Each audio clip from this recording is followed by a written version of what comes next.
જય માતાજી મિત્ર, આજે આપણે બનાવશું બર્ગર. જો આ છે બર્ગરના પાઉં છે, આ કસ્ટર્ડ પાવડર છે, આ ચોખાનો લોટ છે, આ ચાટ મસાલો મેં ઘરે પણ બનાવ્યો છે, અને આ છે પીઝાની ચટણી, અને આ છે કોબી, ડુંગળી અને ટમેટા. આપણે કાચું સલાડ સુધારી લીધું છે, અને હવે આપણે બનાવશું બટેટાની ટિક્કી. એની માટે આપણે જોશે બટેટામાં આપણે નાખીશું થોડું મીઠું નાખ્યા પછી આપણે નાખશું 1 ચમચી ધાણા જીરું અને થોડીક અમથી હળદર અને 1 ચમચી મરચું. જો તમે તીખું ખાતા હોય તો થોડુંક વધારે પણ નાખી શકો છો. અને થોડુંક નાખશું આમાં લીંબુ. પછી આપણે આમાં નાખશું આ જે ચોખાનો લોટ છે ને આને બધાને આપણે બનાવી અને પહેલાં મસાલો બનાવી લેશું. આ બની ગયો છે આપણે મસાલો. આપણે એની માટે પહેલાં મૂકશું આપણે ટિક્કી તળવા માટે તેલ.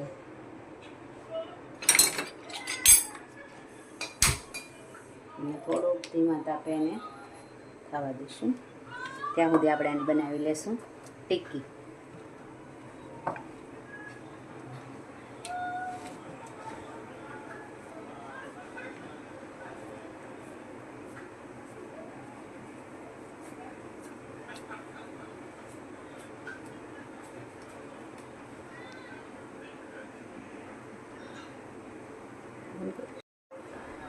હવે આપણે આને ટિક્કીનો આકાર આપી દઈશું.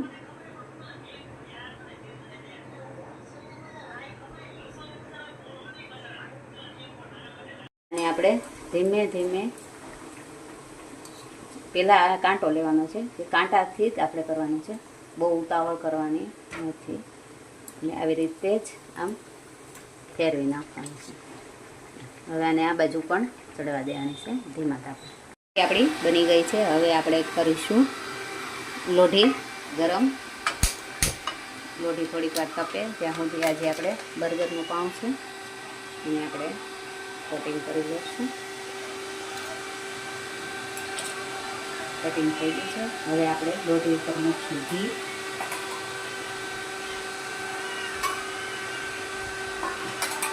અને આપણે શેકી લઈશું થોડીક વાર.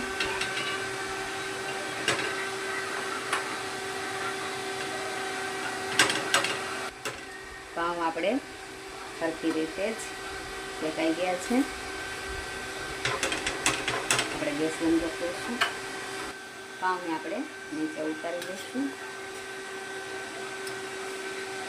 હવે આપણે આ બર્ગરનો નીચેનો ભાગ છે જે આપણે પીઝાની ચટણી ઘરે બનાવી છે તેની ઉપર આપણે લગાવી દઈશું.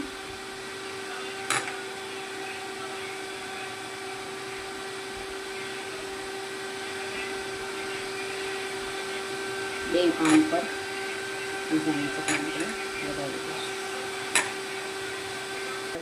પીઝાની ચટણી લાગી ગઈ છે. હવે આપણે આમાં નાખીશું આપણે જે ઝીણી કોબી સુધારી છે.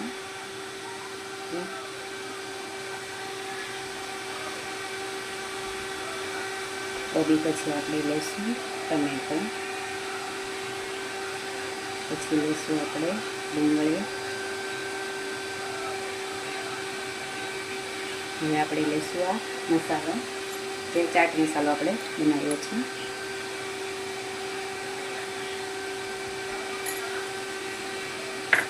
હવે લઈશું આપણે આ ટિક્કી, જે આપણે ટિક્કી બનાવી છે. હવે આપણે આમાં ખમણીશું. ટિક્કી ખમણી છે તો બસ. હવે આપણે આમાં ખમણી લઈશું ચીઝ.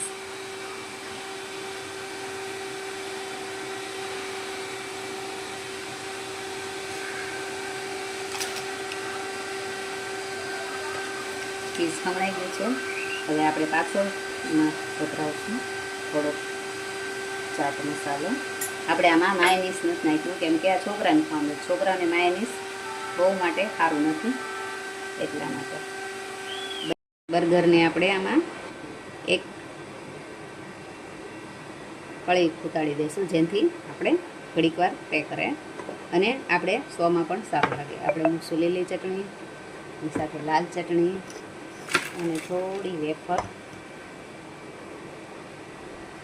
તમે જોઈ શકો છો. આ છે આપણું બર્ગર.